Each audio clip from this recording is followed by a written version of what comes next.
Welcome to my Saudi Arabia race review. So first street circuit of the year in Jeddah now concluded. Let's have a look at what happened. So first of all, qualifying. We had Perez, who was on pole, which was a bit of a shock to everybody. Verstappen just could not get the pace in that last lap, and he actually only qualified P4, which was a bit of a shock for him. Not what we'd expect from Max at all. We had Hamilton, who had an absolutely disastrous qualifying, only managing P16, getting knocked out in Q1, which was completely unlike him. I think he said that he just couldn't get the setup right with the car. I think they found some really good pace in FP3. They changed it a little bit further in the same direction for qualifying, but I think in the end they just changed it too much, and as we can see, the result was he got knocked out in Q1, which is something that hasn't happened on pure pace since 2009, which is over a decade, which is absolutely insane. But it happened. We also had Mick Schumacher having a horrible crash. He had a proper spin out, which did put quite a big delay on qualifying. Thankfully, he is fine. He was airlifted to hospital for precautionary checks, but he was back at the paddock on Sunday, and they have confirmed that he had no injuries. However, he did not take part in the race for several reasons. Obviously, I think they were just a bit concerned about his health and just wanted to make sure he was okay, but also they did not want to repair his car overnight. It was pretty beat up, so I think they've got 2 weeks now to work on it before the next race, so hopefully they will get it all sorted. Race day came on Sunday. We had absolute heartbreak for Sergio Perez. You did have to feel sorry for him.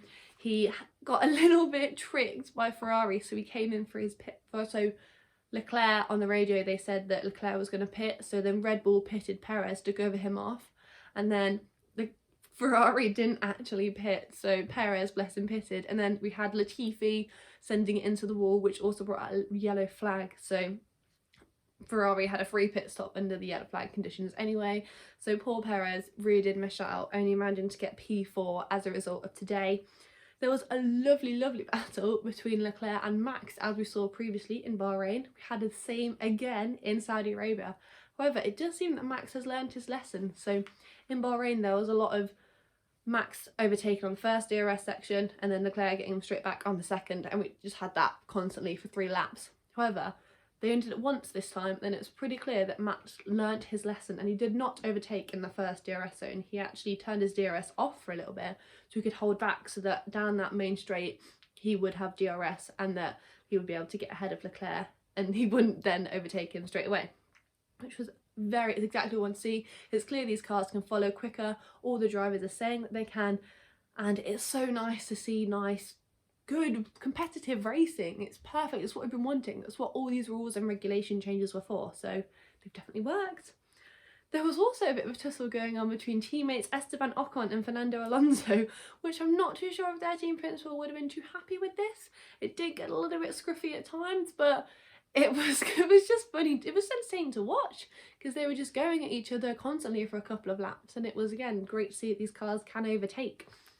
Lewis Hamilton, it was a little bit of a different story. He did look good initially. He went on the hard tyre straight away, so he had quite a long stint at the beginning, and then I think he came to pit sort of around lap 30, but they had a safety car which was brought out, and then the pit lane entry was closed due to the cars being wheeled back in. So poor Lewis Hamilton missed out on pitting under the safety car.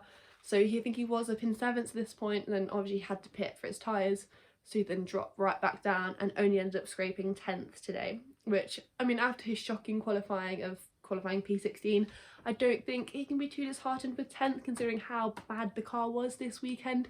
It isn't great, but as he said, they're hoping they're going to be able to sort this out and bring a little bit more speed to Australia. We actually had 3 retirees who ended up crawling back to the pit lane within about 3 minutes of the race. Towards the end, we had Ricciardo, Alonso and Bottas, who all retired their cars.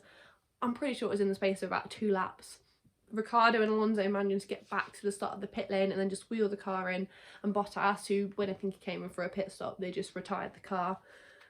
You had to know, though, he didn't actually get to start the race. He had some mechanical issues at the beginning, which meant that he couldn't take part in the race. And as I've also mentioned, we had Latifi, who crashed out.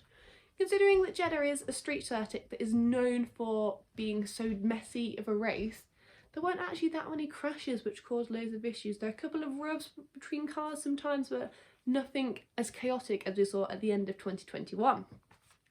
So in the end of the race, it was a well-deserved win for Max Verstappen. He learnt his lesson definitely from Bahrain, and him and Leclerc definitely gave each other a run for their money. And we even heard Leclerc congratulating Max on his team radio at the end of the race. It literally went down to the last lap, which was terrific. So finished top 5, Max P1, Leclerc P2, Sainz P3, Perez managing to come home in P4, and Russell bringing the Mercedes home in P5, which was great. I think it's the first time that Russell has out-qualified and out-raced Lewis Hamilton, but then, you know, Hamilton had such a shocking car this weekend that I think Russell just had the better car, if I'm being honest.